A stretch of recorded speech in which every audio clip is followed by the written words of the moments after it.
observations they're making. Having said that, I want to move on to issues of inequality and health. And of course, this is a famous quote by Dr. King: of all the forms of inequality, injustice in health care is the most shocking and humane. There's actually some debate about the exact quote here. Some people say that the care in health care was inserted after he said it, and what he really said was injustice in health is the most shocking and inhumane. But nonetheless, he's clearly on record here saying that healthcare disparities and inequalities are surely as unjust as economic and educational inequalities. And I have, and we certainly have this whole literature and whole experience with respect to disparities and inequalities in healthcare. I came up against this many years ago in terms of having to confront this in my own professional career when I was an attending physician at MD Anderson Cancer Center in Houston. I was the head of the pain and symptom management program at the cancer center, and I was on call, and my team went down to see an elderly African-American gentleman who had metastatic prostate cancer, and he was not only having severe pain but was becoming paralyzed in front of our eyes. Prostate cancer has this propensity to spread to bone, to spine, and in his case, it spread to his spine. It was growing out of his spine and compressing his spinal cord. It's a known complication. And we jumped on this and did our thing. We put him on high-dose steroid medications, intravenous pain medications, and got him into the radiation therapy suite within a few hours of hitting our emergency room area, and actually were able to rescue him, so that although when I first saw him I thought that he would surely be paralyzed and might actually die of those complications within a few days, within 24 hours it was clear to me that he had turned the corner, and within 2 or 3 days it was clear to me that he was going to be able to leave the hospital. And as I was talking to him about our options for him when he left the hospital, I found that he was in his late 70s, early 80s, as I recall. His wife was in her 70s and had more medical comorbidities than he had. And I knew they would need a lot of help at home, and I actually raised the question of whether or not he should consider hospice, a home-based hospice, as a discharge plan. And he said to me, Dr. Payne, do you discuss this hospice stuff with all of your patients? And I said, of course I do, and how dare you question my authority and integrity. I didn't say that, but that's what I felt. But so he was voicing this question, this concern that my even suggesting hospice and palliative care was somehow suggesting second-class care and was essentially an expression of further marginalization of his life. Now, once I got over my defensiveness about this, I realized something profound had happened in that exchange. Because first of all, he was comfortable enough with me to even confront me, and with this tremendous power imbalance between doctor, patient. It's the rare patient who's actually going to feel comfortable enough to push back on us. Even though patients, I think, are more likely to do that now than they were back then, it's still not common. So that was interesting. So I realized, so he was comfortable enough to talk to me about that. I should be grateful for that. But then I said, well, how many other patients have I been seeing who felt this and didn't say this? And how in the world does this conversation play out if the patient is black, the doctor's white, or vice versa? And it led me to thinking and beginning to write about this issue. And this was followed a few weeks later by a meeting that we had at the hospital at the Cancer Center in Houston, in which I had invited a number of pastors to the hospital because we were interested in working with them and their congregations to advance cancer screening and advanced care planning. And after a few minutes in the meeting, the spokesperson for the pastors, there were about 15 of them in the room, said, "Wait a minute, Dr. Payne, a generation ago, we could not set foot in this hospital. How can we believe that the hospital has our best interests in mind now? And oh, by the way, the hospital's so interested in the African American community. How many other physicians are there at this hospital who look like you?" And blah, blah, blah. And they started, and I was backing up like crazy. Because the fact of the matter is, there were only 3 other African American physicians on a staff of, I don't know, maybe close to 2,000. And there was no denying that there had been racial exclusion of generations of folks from the Cancer Center.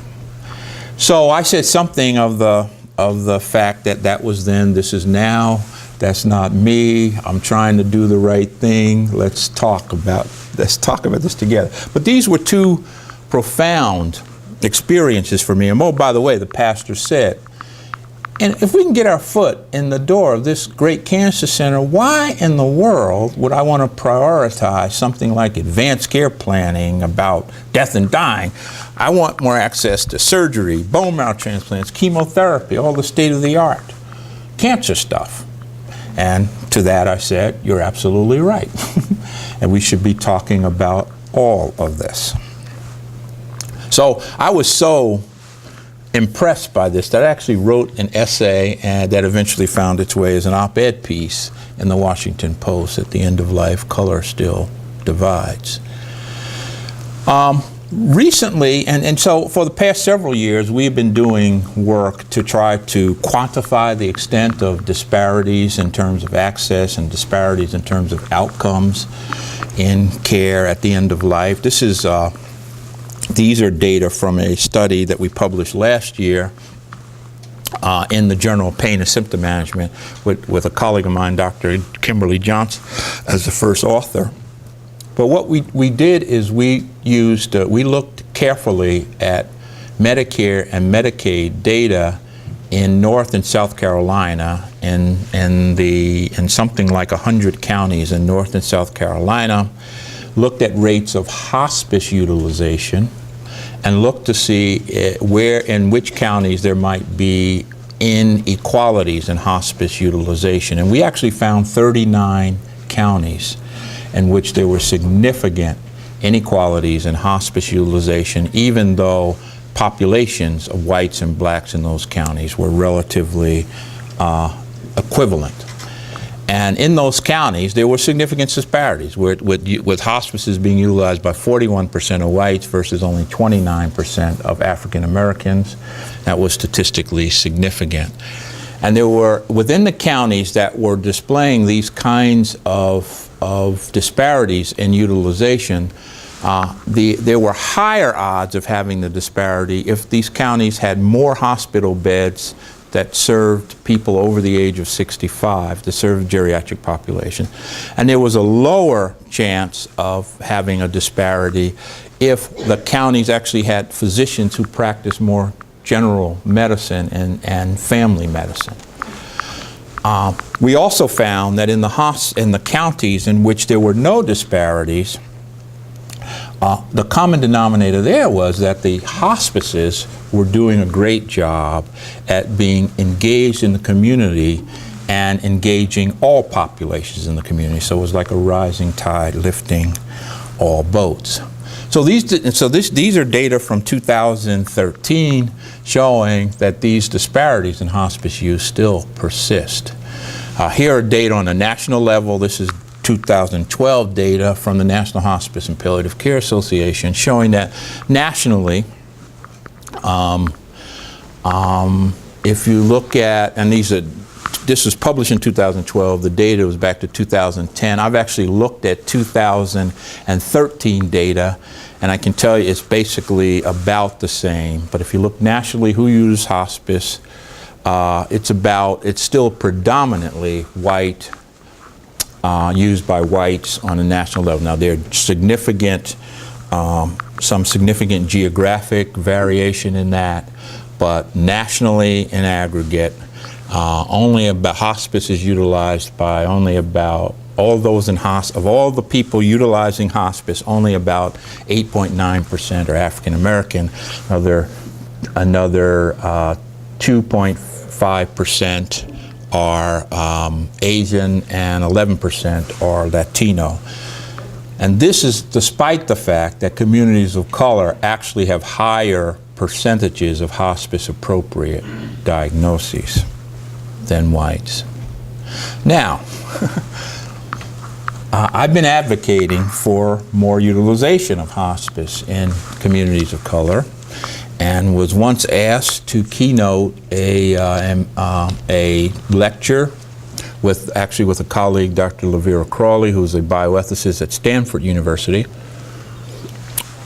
at the National Medical Association. So we were talking about, we're giving some data such as I've just shown, and we were trying to make a case how physicians needed to be more aggressive in recommending hospice, and how patients and families need to be more acceptance. There was this gentleman in the audience, Dick Gregory, who's a comedian, social satirist, and civil rights advocate. And you got to understand the environment here. There was probably 3,000 people in the room. It was huge. And Dick Gregory gets up and says, "So now, I'm not sure who the they were, but they are trying to get us comfortable with dying. So now they're trying to get us comfortable with dying." Okay, picking up again on that theme that the pastors in Houston had said to me several years before, and Dick Gregory kind of confronting us in this huge venue. Now, my response to this, I'm not sure if he felt it was a successful response or rebuttal, was to say that hospice and palliative care are the best models of interdisciplinary quality care at the end of life. It is actually a social injustice, and if people who need this kind of care are not getting it, and if you have a hospice-appropriate diagnosis, a terminal illness, and you should be getting hospice. So I tried to flip the switch and say, if someone required hospice and were not getting high-quality hospice and palliative care, then that was an injustice. I'm not sure he bought it, because he kind of said, yeah, but what about the fact we can't get our children vaccinated in right numbers? What about the effects of poverty on illness, etc., etc.? And he had this kind of data in mind. He didn't quote this, but this is the kind of thing he had in mind. So this is a cartoon here. The Grim Reapers at the door of this African-American gentleman. You'll be happy to know that race played no part in this decision. Well, that's manifestly untrue, right? Here's a study from Health Affairs, journal Health Affairs in 2010. David Satcher was one of the authors. He's actually former Surgeon General of the United States. And they had looked at deaths for the most common causes of death in black and white population in a 10-year period between 1990 and 2000, and did computer modeling to see what the effect would be if the rates of dying for these conditions were equivalent in black and white populations. And what they found, and here's the data, but to cut to the chase, what they found was that because there were these inequalities in rates of dying from these major conditions, that over a 10-year period, they modeled that there were 886,202 excessive deaths in African Americans for the decade of 1990 to 2000. And so that's what Dick Gregory was talking about. So in the face of this, how do we justify getting more comfortable with dying and just say, let's go to hospice? And put more plainly, we were doing a focus group to develop an educational program on cultural competency in end-of-life care, and Pastor Frank Jackson from Faith Presbyterian Church in Oakland was in the focus group, and this is one of the things he said to us. Everybody wants to go to heaven. Nobody wants to die. It's not so much the act of dying itself, but the things that are surrounding death. Injustice, poverty, mistreatment, and evil. There's a sense that we won't be stopped by these things. And he says, I preach a somehow theology. Somehow, some way, we'll get through this. So then my immediate question in my mind and my challenge was, okay, so how do I talk hospice and palliative care to Pastor Jackson and his congregation? How does that square with a somehow, some way theology? I hope we have time to questions. Let me get through a few more things and then we'll stop for questions. And this is interesting because there are data. I think the assumption given that communities of color, particularly African Americans, don't utilize hospice and palliative at rates that other populations, that there would be a lot of negative attitudes about advanced care planning. Well, that's actually not necessarily the case. Here are data from the California Healthcare Foundation, which surveyed the individuals in California, perhaps the most diverse state in our country now, and asked questions about attitudes toward advanced care planning and whether or not people actually had possession of advanced care planning documents. The interesting thing about this, and I just want you to focus on this, is that African Americans as a group had fewer negative attitudes toward the notion of advanced care planning. So it's not the concept, but it's manifested in data like this, in which, this is from another study that we did in North Carolina, where we looked at blacks and whites and actually surveyed in the state of North Carolina who had completed a health care power of attorney and who had completed other living will kind of documents. And you see that the rates of completion were almost 2 to 1 in terms of whites versus black. So there's an interesting dissonance here. So African Americans have fewer negative attitudes about advanced care planning than others, and whites in California, but yet complete these documents at much lower rates. So it speaks to, I think, trust in what happens to information and in how you actually can complete these documents. So what's a doctor to do? So what are we to do in face of this, in face of having to be prepared, to be lucky, and to be stewards and to be owners of a system which doesn't always produce equitable access and results? I think on an individual basis, we have to be competent, compassionate, and caring. And I think on an aggregate, system-wide basis, we have to recognize we have a responsibility for the system. We are the system. I do want to say that I think we cannot lose our mandate, our obligation, our professional obligation to be compassionate and caring and to listen to what our patients say. And I'm going to give you an example of a big mistake I made, and that was a big learning experience for me. I once saw this is a representation of a patient who also had prostate cancer, but was in a different cancer center. He was moaning and groaning. He had terrible pain. I was a newly minted attending physician, just out of my training, and I was determined that I would make my patient pain-free. And so this was so long ago that we didn't have patient-controlled analgesia pumps. We actually had nurse-controlled pumps, and we didn't have cell phones.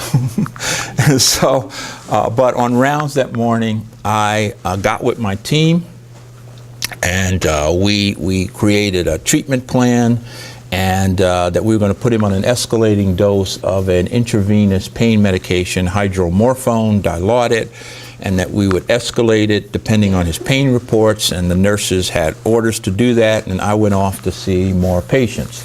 I got a call, this is a Friday afternoon, I got a call about 4 hours later from the head of pharmacy at Memorial Sloan Kettering Cancer Center, who said, Dr. Payne, if you persist in this treatment paradigm, this patient will consume the entire supply of parenteral hydromorphone before the weekend is over.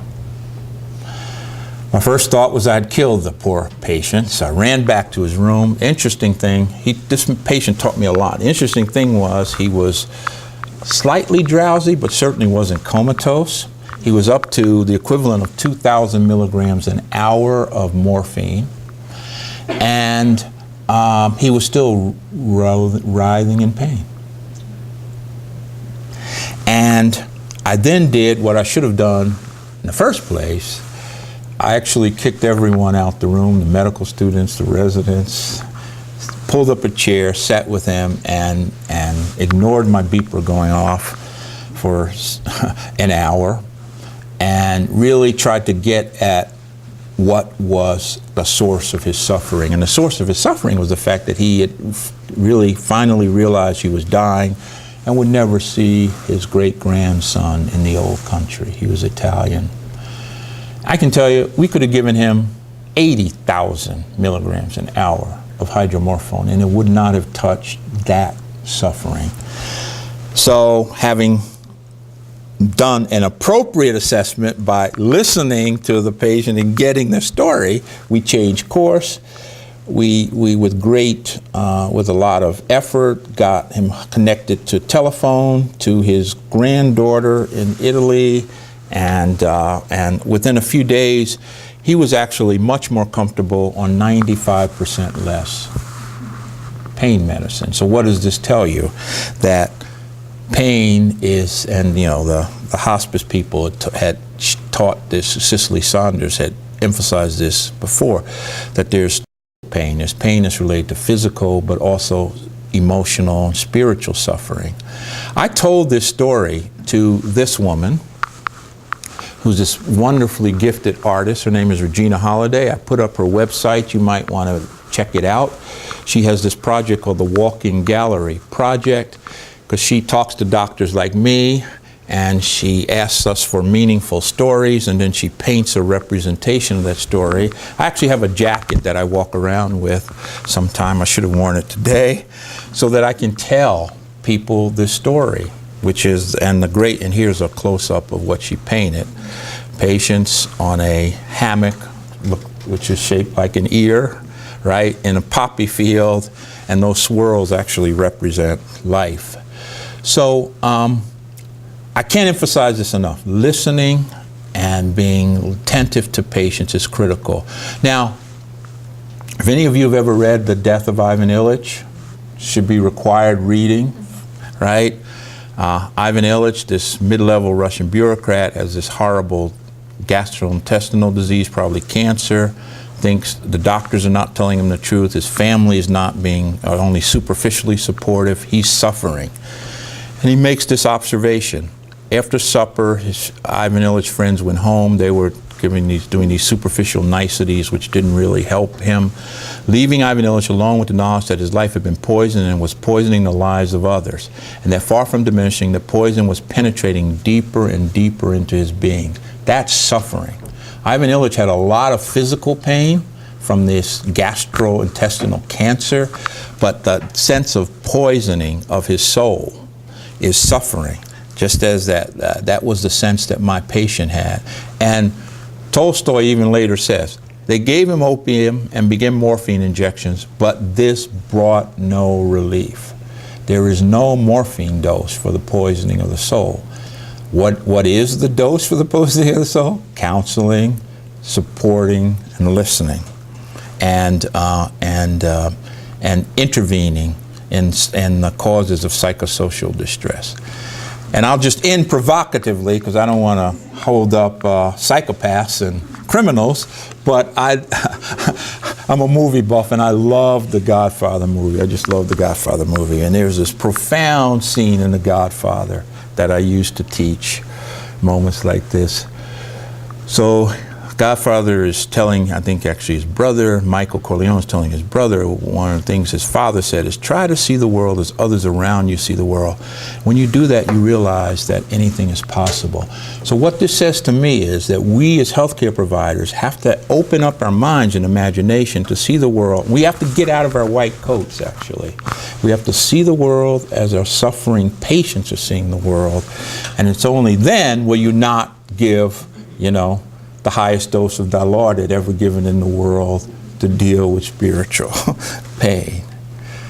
How much time do we have left? I think it depends on where, some of these students probably have 1 o'clock lecture. How many of you need to be somewhere at 1? So a handful. So folks are going to be trickling out on Okay, I want to end by showing this video by Dr. Abraham Verghese, who's a infectious disease doctor at Stanford and a writer. Are any of you familiar with his writing? He's written Cutting for Stone and some other things, and he talks about another important aspect of humanism in medicine, which I would like to highlight and leave us with.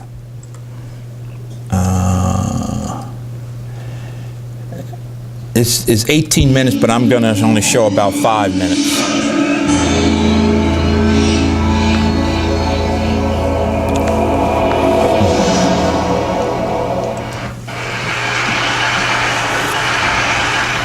A few months ago, a 40-year-old woman came to an emergency room in a hospital close to where I live, and she was brought in confused. Her blood pressure was an alarming 230 over 170. Within a few minutes, she went into cardiac collapse.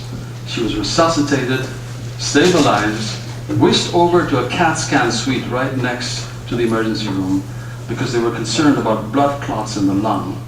And the CAT scan revealed no blood clots in the lung, but it showed bilateral, visible, palpable breast masses, breast tumors that had metastasized widely all over the body. And the real tragedy was, if you look through her records, she had been seen at 4 or 5 other healthcare institutions in the preceding 2 years. 4 or 5 opportunities to see the breast masses, touch the breast mass, intervene at a much earlier stage than when we saw her. Ladies and gentlemen, that is not an unusual story. Unfortunately, it happens all the time. I joke, but I only half joke, that if you come to one of our hospitals missing a limb, no one will believe you till they get a CAT scan, MRI, or orthopedic consult. I am not a Luddite. I teach at Stanford. I'm a physician practicing with cutting-edge technology, but I'd like to make the case to you in the next 17 minutes that when we shortcut the physical exam, when we lean towards ordering tests instead of talking to and examining the patient, we not only overlook simple diagnoses that can be diagnosed at a treatable early stage, but we're losing much more than that. We're losing a ritual. We're losing a ritual that I believe is transformative, transcendent, and is at the heart of the patient-physician relationship. This may actually be heresy to say this at TED, but I'd like to introduce you to the most important innovation, I think, in medicine to come in the next 10 years, and that is the power of the human hand to touch, to comfort, to diagnose, and to bring about treatment. I'm going to skip here.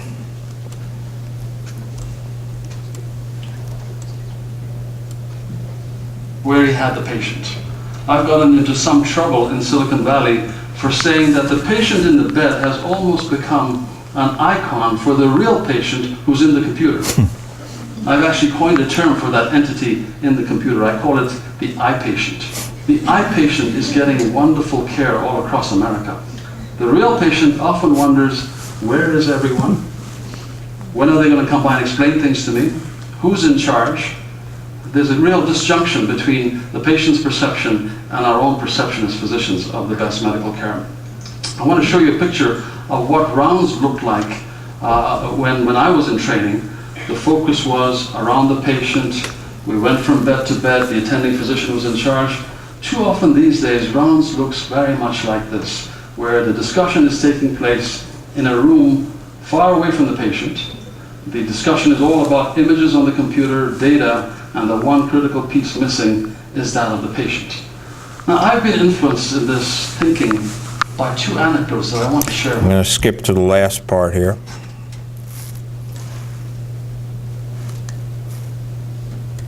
The eerie sense that the patient and I had slipped back into a primitive ritual in which I had a role and the patient had a role. And when I was done, the patient said to me with some awe, "I have never been examined like this before." Now, if that were true, it's a true condemnation of our healthcare system because they had been seen in other places.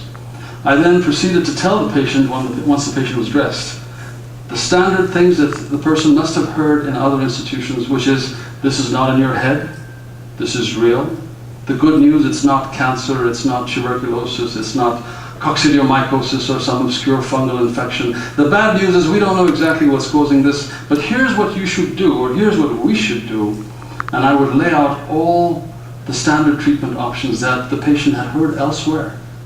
And I always felt that if my patient gave up the quest for the magic doctor, the magic treatment, and began with me on a course towards wellness, it was because I had earned the right to tell them these things by virtue of the examination. Something of importance had transpired in the exchange.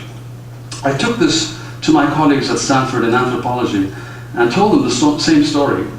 And they immediately said to me, "Well, you are describing a classic ritual." And they helped me understand that rituals are all about transformation. We marry, for example, with great pomp and ceremony and expense to signal our departure from a life of solitude, misery, loneliness to one of eternal bliss. I'm not sure why you're laughing. That was the original intent, was it not? We signal transitions of power with rituals. We signal the passage of a life with rituals. Rituals are terribly important. They're all about transformation. Well, I would submit to you that the ritual of one individual coming to another and telling them things that they would not tell their preacher or rabbi, and then incredibly on top of that, disrobing and allowing touch, I would submit to you that that is a ritual of exceeding importance. And if you shortchange that ritual by not undressing the patient, by listening with your stethoscope on top of the nightgown, by not doing a complete exam, you have bypassed on the opportunity to seal the patient-physician relationship. I am a writer, and I want to close by reading you a short passage that I wrote that has to do very much with this scene. I'm an infectious disease physician, and in the early days of HIV, before we had our medications, I presided over so many scenes like this. I remember every time I went to a patient's deathbed, whether in the hospital or at home, I remember my sense of failure. The feeling of I don't know what I have to say, I don't know what I can say, I don't know what I'm supposed to do. And out of that sense of failure, I remember I would always examine the patient. I would pull down the eyelid, I would look at the tongue, I would percuss the chest, I would listen to the heart, I would feel the abdomen. I remember so many patients, their names still vivid on my tongue, their faces still so clear. I remember so many huge, hollowed out, haunted eyes staring up at me as I performed this ritual. And then the next day, I would come and I would do it again. And I wanted to read you this one closing passage about one patient. I recall one patient who was at that point no more than a skeleton encased in shrinking skin, unable to speak. his mouth crusted with candida that was resistant to the usual medications. When he saw me on what turned out to be his last hours on this earth, his hands moved as if in slow motion, and as I wondered what he was up to, his stick fingers made their way up to his pajama shirt, fumbling with his buttons. I realized that he was wanting to expose his wicker basket chest to me. It was an offering, an invitation. I did not decline. I percussed, I palpated, I listened to the chest. I think he surely must have known by then that it was vital for me just as it was necessary for him. Neither of us could skip this ritual, which had nothing to do with detecting rales in the lung or finding the gallop rhythm of heart failure. No, this ritual was about the one message that physicians have needed to convey to their patients. Although God knows of late in our hubris, we seem to have drifted away. We seem to have forgotten. As if with the explosion of knowledge, the whole human genome mapped out at our feet, we are lulled into inattention, forgetting that the ritual is cathartic to the physician, necessary for the patient, forgetting that the ritual has meaning and a singular message to convey to the patient.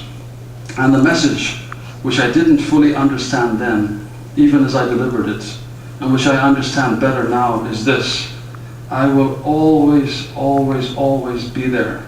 I will see you through this. I will never abandon you. I will be with you through the end. Thank you very much. So my close is prepare yourself to be that kind of physician, right? And then hope that you're lucky enough to engage patients that you can help and that will help you grow, not just as a professional, but as a human being. Thank you.